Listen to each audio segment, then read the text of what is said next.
বন্ধুরা, চ্যাম্পিয়ন ট্রফিতে বিশ্ব রেকর্ড গোলের রাচিন রবীন্দ্র ভেঙে দিলেন সচিন টেন্ডুলকরের রেকর্ড। এমন রেকর্ড নেই বিরাটেরও।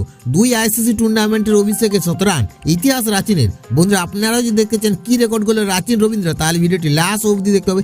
চ্যানেলটিকে সাবস্ক্রাইব করতে হবে, লাইক দিতে হবে এবং নোটিফিকেশন বেল আইকন দাবাতে হবে। বন্ধুরা, আইসিসি টুর্নামেন্টে সেঞ্চুরি করতে পছন্দ করেন রাচিন রবীন্দ্র।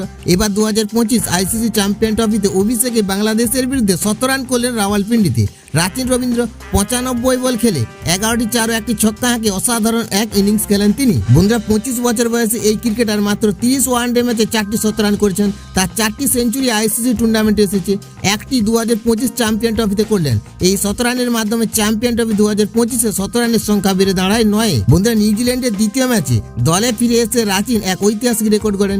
তিনি হলেন ক্রিকেটের ইতিহাসে প্রথম খেলোয়াড় যিনি ওয়ানডে বিশ্বকাপ ও চ্যাম্পিয়ন ট্রফিতে অভিষেকে সেঞ্চুরি করেছেন। কিন্তু রাচিন একমাত্র ক্রিকেটার যিনি 2 টুর্নামেন্টে অভিষেকে সেঞ্চুরি করেছেন। রাচিন রবীন্দ্র এখন নিউজিল্যান্ডের পক্ষে আইসিসি টুর্নামেন্টে সর্বাধিক 17 রানকারী ব্যাটার। বন্ধুরা, আইসিসি টুর্নামেন্টে দ্রুততম 4 17 রান করার তালিকায় রাচিন এখন দ্বিতীয় স্থানে আছেন। 25 বছর বয়সে আইসিসি টুর্নামেন্টে সর্বাধিক 17 রানের রেকর্ড ছিল সচিন টেন্ডুলকরের, যা এবার ভেঙে দিলেন রাচিন রবীন্দ্র।